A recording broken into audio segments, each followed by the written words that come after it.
Pessoal, vamos falar sobre a situação na Ucrânia, o que aconteceu nas últimas 24 horas na frente de batalha e principalmente a importância da ofensiva ucraniana em Kherson. É muito mais importante do que você pode estar imaginando.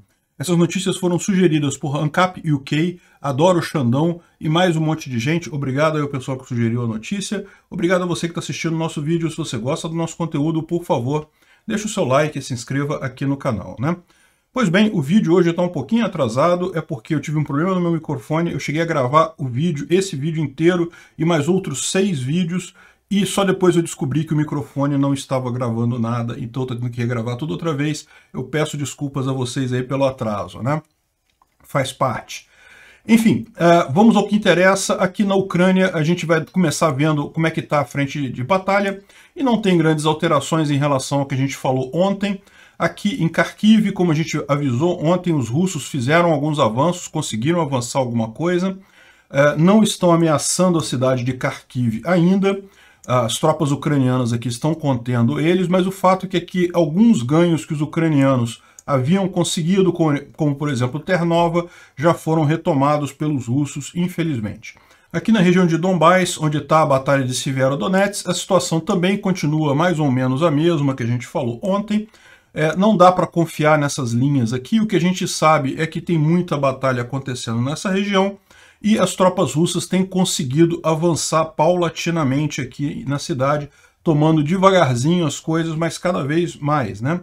Vocês lembram, os russos conseguiram entrar em Severodonetsk há coisa de umas 2 semanas atrás, os ucranianos retomaram a cidade praticamente toda, e então a gente tem ficado nessa briga aí, quarteirão a quarteirão, rua a rua em Severodonetsk. É uma briga muito feia, é algo que realmente está sendo muito duro, principalmente para os ucranianos, né, que estão sendo invadidos, evidentemente. Os russos estão morrendo também, tanto quanto os ucranianos, até mais um pouco, mas eles são os invasores nesse caso. Enfim, como a gente falou ontem, não existem mais pontes sobre o rio Severodonetsk, ou seja, essas pontes todas que estão aparecendo aqui já foram todas demolidas, porém, o exército ucraniano falou que tem uma linha de comunicação com o pessoal em Severodonetsk, então não há problema. Caso os ucranianos precisem fazer uma retirada, eles terão como fazer essa retirada aqui para Lysychansk. É uma possibilidade que de fato eles acabem saindo para Lysychansk, é uma posição até mais privilegiada para eles fazerem a defesa, né? No resto da região não houve nenhum grande avanço, os russos tentaram novamente atacar Mykolaiivka, aqui a partir de Popasna, mas não conseguiram avançar. A grande questão que a gente fica agora, como eu falei no vídeo de ontem já também, é que os russos estão reagrupando forças aqui em Lima e aqui também nessa região, aqui próximo a Bielorrivka, o que pode indicar que eles vão em algum momento tentar fazer uma travessia do rio e tentar aqui certamente fechar esse bolsão aqui com Popasna. Isso é uma coisa que seria muito ruim para os ucranianos. E aqui eles tentariam tomar Sloviansk, que é um alvo também muito certo dos russos. A questão toda é, os russos já tentaram fazer essa travessia do rio várias vezes e nunca conseguiram. Então, não estou muito assustado com isso. Provavelmente os ucranianos vão conseguir conter.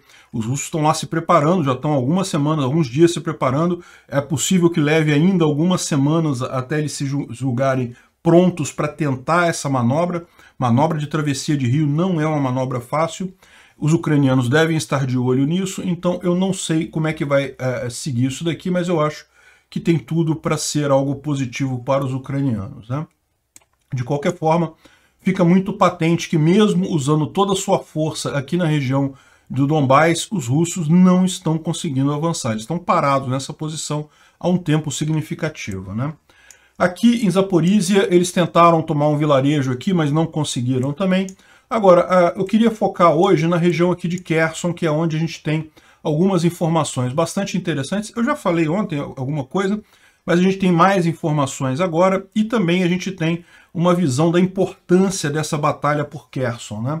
Então, existe esse mapa aqui que está mostrando. Ontem, o que a gente tem de concreto são apenas informações pelo Twitter ou pelo Telegram dos soldados, das pessoas que estão ali na região, tá? A gente não tem um mapinha bem feito. Mas o pessoal aqui montou um mapa indicando justamente aonde estão acontecendo as brigas aqui próximo a Kherson, e realmente é muito perto, né? Eles estão falando aqui que os ucranianos já tomaram Kiselivka, então essa cidade aqui já está na mão dos ucranianos, estariam brigando em Klapaia, que é essa outra cidade aqui muito perto aqui do aeroporto de Kherson e de Chernobyivka, né, que é uma cidade onde os russos montaram aqui um grande agrupamento de tropas, né?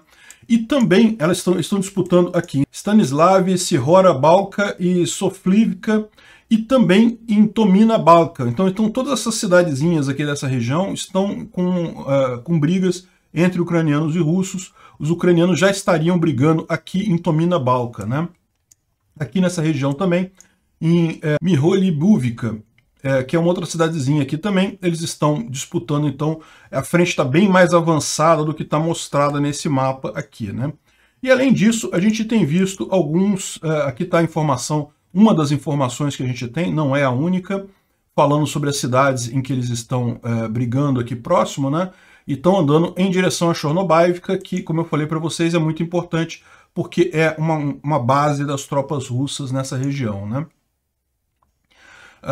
Algumas mídias locais reportaram que houve uma explosão no mercado de Chernobyivka, ou próximo ao mercado de Chernobyivka, e que haveriam mortos e feridos, mas não há número a ser confirmado.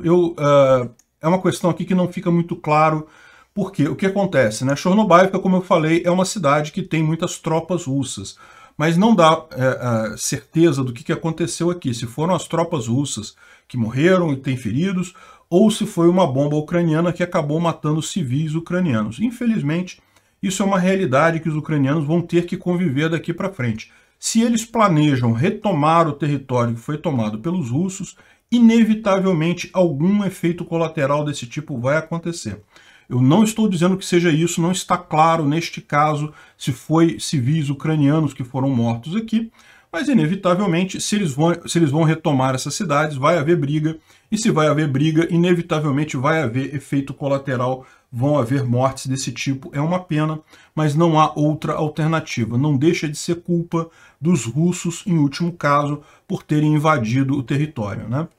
Então, houve essa explosão aqui em Chernobyivka. Pode ser também false flag dos russos, tá? Os russos têm feito isso em Donetsk.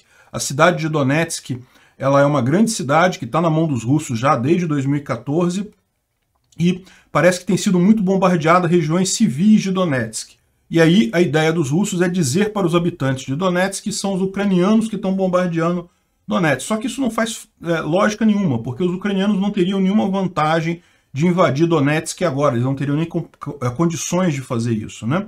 Então não tem lógica nenhuma, isso certamente é false flag. Os russos estão querendo bombardear a cidade para levantar, digamos, uma revolta na população ali contra os ucranianos e tentar conseguir mais gente para recrutar para o exército lá de Donetsk, da República de Donetsk, né? Esse é o truque deles. Os russos fazem muito false flag. Então a gente não sabe exatamente o que foi essa explosão, mas de qualquer forma mostra que os ucranianos estão chegando perto daqui, né? Além disso, teve uma outra grande explosão, dessa vez num depósito de munição e armamento russo que fica em Nova Kakhovka, né? Nova Kakhovka é essa cidade mais para cá um pouquinho, fica do lado de cá do rio Dnieper, né? Kherson é a única grande cidade ucraniana do lado de lá do Dnieper que está na mão dos russos, é o grande assentamento russo do lado de lá do Dnieper, e é um problema estratégico isso para a Ucrânia, tanto que os próprios russos botaram em Nova Kakhovka a principal base deles. Tá? Eles têm uma base aqui, mas a principal fica aqui em Nova Kakhovka e foi atingida também por mísseis, por artilharia ucraniana. Daí você vê que essas iniciativas aqui devem estar chegando perto, porque a distância aqui é muito grande. Nova Kakhovka fica bem no meio aqui da região dominada pelos russos, né? Bom, e aí é coisa interessante você ver essa ofensiva, essa contraofensiva ucraniana, justamente como o Trent Telenko coloca aqui, o quão importante é isso do ponto de vista estratégico, né? Lembra, tem vários aspectos extremamente importantes aqui. O primeiro é justamente, como eu já mencionei, que essa área ocupada pelos russos aqui é a única área ocupada a oeste do rio Dnieper, né? O rio Dnieper é um obstáculo considerável, um rio muito grande. Então, os russos terem colocado o pé do lado de cá é um problema para a Ucrânia. Por quê? Porque, eventualmente, num futuro, isso pode ser usado pelos russos para atingir Odessa ou para atingir outras áreas aqui do território ucraniano. Então, é muito importante para os ucranianos retomar essa região a oeste do Dnieper, né? É lógico, é importante para os ucranianos retomarem tudo que foi invadido pelos russos, mas tem algumas coisas mais importantes do que outras. E uma dessas coisas muito importantes é justamente essa região de Kherson por esse motivo. Mas tem outros motivos também, né? A questão da Crimeia, que está na mão dos russos, ela depende fundamentalmente desse canal que inicia-se justamente aqui em Nova Kakhovka. Os ucranianos já fecharam esse canal algumas vezes antes, né? E agora, se os ucranianos conseguirem retomar essa região, pode ser que eles fechem o canal. Além disso, eles destruindo essas guarnições russas em Kherson e Nova Kakhovka, o sul da Ucrânia fica praticamente um território aberto para os ucranianos retomarem. E aí fica até aquela questão, será que eles vão parar aqui na Crimeia ou vão aproveitar e tomar a Crimeia também, né? A gente já tinha mencionado isso, uma vez derrubado Kherson, derrubado Nova Kakhovka, a Crimeia e a região sul da Ucrânia fica livre para ser retomada pelos ucranianos com relativa facilidade. Então, o que está acontecendo aqui? O que ele levanta nesse caso aqui é justamente a importância que tem essa região para a Rússia também. Porque, lógico, se é uma posição estratégica, é estratégica para os dois lados, né? É muito importante para os russos isso também. A Rússia simplesmente precisa brigar ali para a Crimeia continuar viável. Ou seja, se os ucranianos cortarem a água aqui novamente, a Crimeia ela fica inviável em termos de agricultura. Água é muito difícil na Crimeia. A Crimeia não tem grandes rios por aqui. Então, a única forma de abastecer a Crimeia de água é através desse canal que vem do Dnieper, que é um rio muito grande. Então, a Rússia precisa lutar por Nova Kakhovka. E aí, o que acontece? Lembra que o que houve foi justamente que os russos moveram toda a base, a maior parte das forças deles. As forças mais experientes moveram aqui para Donbás por causa da luta por Severodonetsk. Os russos querem tomar Donbás porque isso seria o que eles prometeram. Eles poderiam dar um fim a essa guerra, dizer que conquistaram Donbás e coisa e tal. Botaram um grande esforço aqui.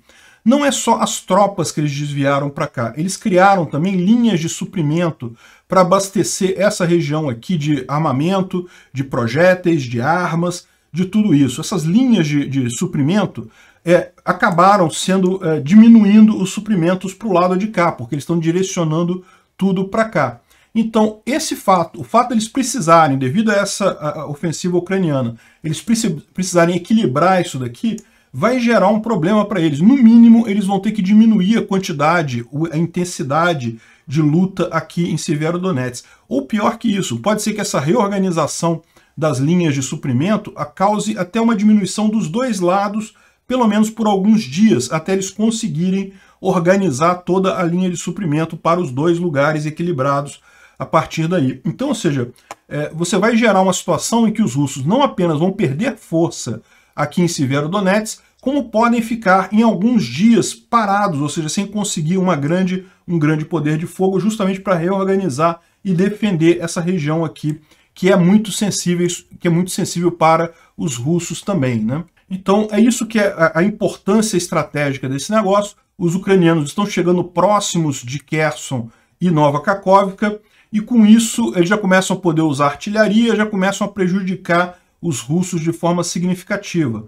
No final das contas, o que eles estão falando, o que os ucranianos estão fazendo é justamente isso. Estão dando opções para os seus oponentes que são apenas ruins e piores, né? Os russos realmente ficaram numa situação complicada, eles vão ser obrigados a dar um jeito de proteger essa região aqui, e isso vai acontecer às custas do esforço aqui em Donbás. Então, é isso aí. Que bom que essa ofensiva acaba gerando tanto problema para os russos, né? Bom, uma outra informação interessante, em Mariupol surgiu um movimento partisão lá, aqueles movimentos que já tem em várias regiões aqui da Ucrânia ocupada, né? Já tem Melitopol, já tem Kherson, já tem aqui na região também de Rubizhne. No final das contas, o que são? São civis, pessoas que, lógico, não vão brigar diretamente com soldados russos, não teria como, mas que podem fazer sabotagem, podem botar bombas, podem matar um soldado que esteja desacompanhado. Essa é a ideia, não deixar os russos à vontade na cidade ucraniana, né? Em Mariupol está surgindo isso lá também, e isso é uma coisa muito positiva. Isso aqui já é uma ação deles aqui de explosão, né? Bom, uma notícia muito triste que a gente teve hoje, na verdade isso aconteceu alguns dias atrás, mas a notícia saiu hoje, foi a morte do Roman Ratushny. O Roman hoje é um soldado apenas do exército ucraniano, mas em 2014 ele foi um dos jovens que iniciou todo o processo da revolução da Praça Maidan. Vocês lembram, em 2014 ocorreu uma revolução, por quê? Porque a população ucraniana queria um acordo com a comunidade europeia, enquanto o presidente, que tinha sido eleito numa eleição extremamente suspeita, com muita interferência russa, com muita tentativa de manipulação russa, ele queria, ao contrário, unir-se à Rússia e recusar a entrada na comunidade europeia. Então, como é que começou esse protesto? Começou com um grupo de estudantes de segundo grau, de 15, 16 anos, e esse cara era um dos estudantes, o Roman era um desses estudantes, e eles foram protestar na Praça Maidan, e daí a polícia reagiu com violência, bateu nesses estudantes, e aí isso causou uma revolta na população e estourou a revolta aberta, e aí a gente chegou onde a gente está hoje, né? Vocês lembram? Depois disso o governo foi deposto, o presidente foi deposto, foi empossado um presidente pró-União Europeia, o Poroshenko, que aí retomou, começou a se afastar da Rússia, a se ligar mais à Europa, e ao mesmo tempo a Rússia injuriada por isso, ou seja, o Putin insatisfeito, porque o cara que ele tinha colocado no poder com muita manipulação, foi tirado do poder, aí invadiu a Crimeia, começou a briga no Donbás, na verdade começou toda essa guerra lá atrás. Então o Roman, ele era um cara que era meio um símbolo dessa revolta ucraniana, uma das crianças, agora lógico ele não é mais uma criança, está com 24 anos, ou não era mais uma criança, né? Estava com 24 anos. Enfim, muito triste, morreu próximo a Izium, combatendo contra os russos. Bom, como eu falei para vocês, a gente tem hoje, o dia de hoje é um dia crucial para a Ucrânia. Eu não tenho as informações ainda, mas até o final do dia a gente deve ter informação. Fiquem atentos nas mídias sociais e amanhã cedo, de qualquer forma, eu faço um vídeo resumindo as decisões. Mas, como eu falei, existe a disputa sobre a entrada da Ucrânia na comunidade europeia e a gente já viu uns insights que eles devem aceitar com condições. Eu falei isso no vídeo de ontem, né? Mas vamos aguardar agora para ver o resultado final. E também tem hoje um encontro de ministros de defesa na Bélgica, em que a OTAN vai se pronunciar sobre a questão de armas para a Ucrânia, né? E de tudo, da mesma forma que a gente já tem algumas dicas, né, do pessoal falando antes sobre a associação com a Europa, a gente também tem essas dicas aqui que o pessoal está falando. Então isso aqui ainda não é o comunicado oficial, ainda vai sair um comunicado oficial hoje, até o final do dia, mas a gente já tem uma noção aí do que eles estão pensando, e aparentemente sim, a OTAN vai defender a alocação de assistência militar para Kiev, inclusive armas pesadas, artilharia de longo alcance, né? Então, eles estão fazendo todo um planejamento para mudar o exército ucraniano de munição soviética para a europeia. Isso não é uma coisa fácil de fazer, isso envolve um monte de coisa, não é só o cara que dá o tiro lá na ponta que muda, tem que ter o pessoal que produz munição, tem que ter arma que produz munição naquele calibre correto, com a especificação correta, tem que ter oficina para consertar armas, porque essas armas, como qualquer mecanismo, dão defeito, tem problemas, tem que ser consertadas de tempos em tempos. E hoje o exército ucraniano tem todo um conjunto de pessoas na retaguarda, preparadas para consertar armas, para esse tipo de coisa, só que preparadas para consertar armas do estilo soviético. Tudo isso tem que ser migrado e leva muito mais tempo. Ensinar o cara a atirar é só dar um tirinho, beleza. Ensinar o cara a desmontar um obus daquele, corrigir tudo e consertar e montar de novo, é uma coisa que leva bem mais tempo. Então, justamente, eles vão fazer esse esforço. Convidaram o presidente Zelensky a participar de um encontro em Madrid, que vai acontecer agora no final de junho. Agora eu fiquei na dúvida se é no final de junho ou no final de julho.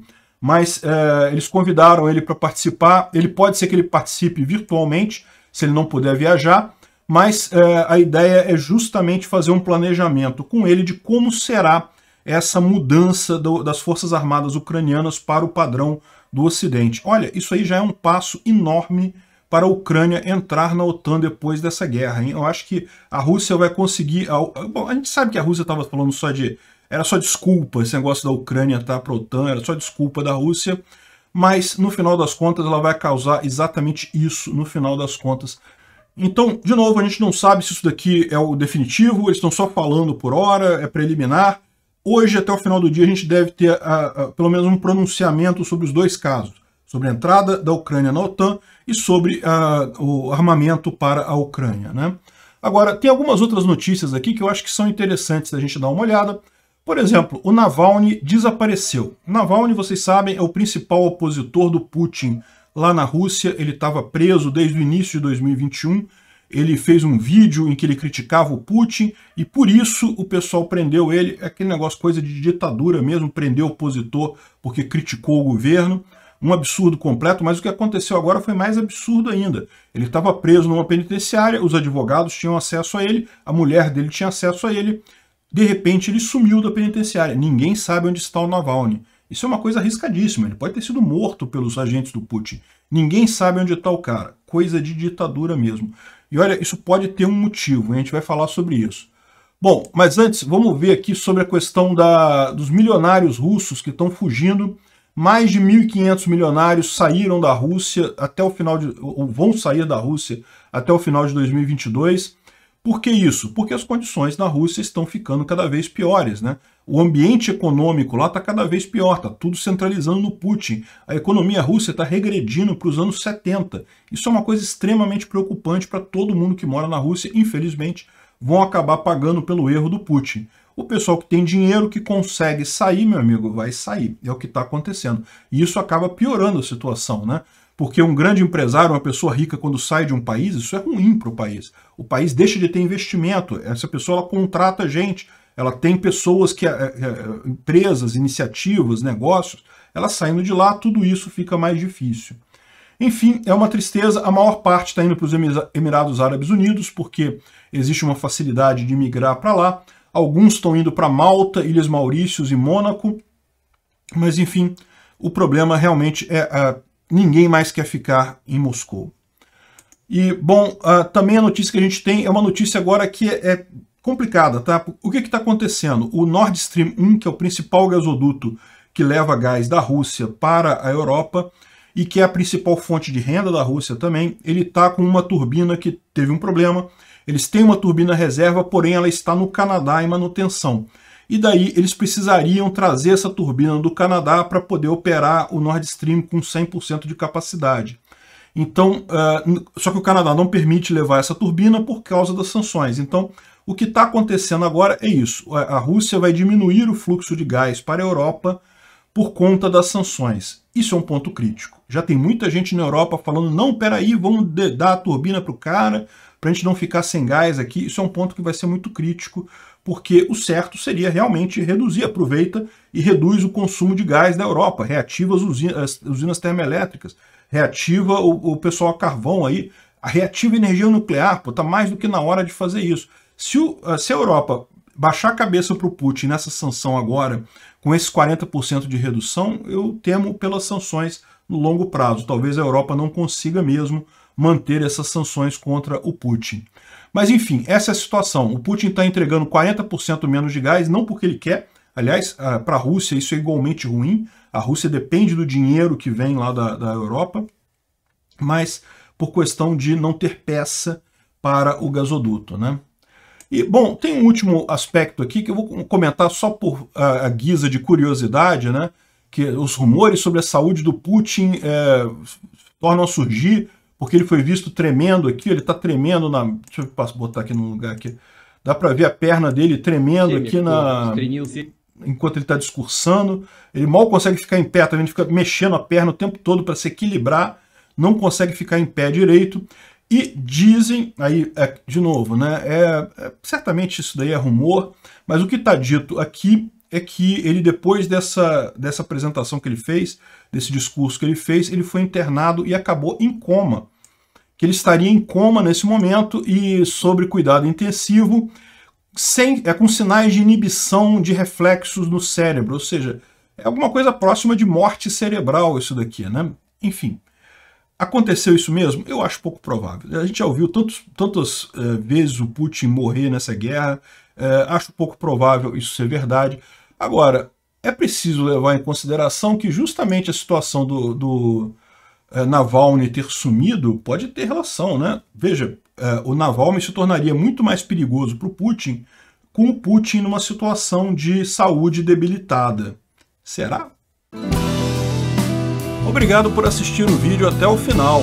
Além de curtir, compartilhar e se inscrever no canal, considere se tornar patrocinador com valores a partir de R$ 1,99. Clique no botão Seja Membro abaixo para saber as condições e vantagens de patrocinar o canal. Mais informações sobre o nosso projeto, visite nossos sites indicados na tela.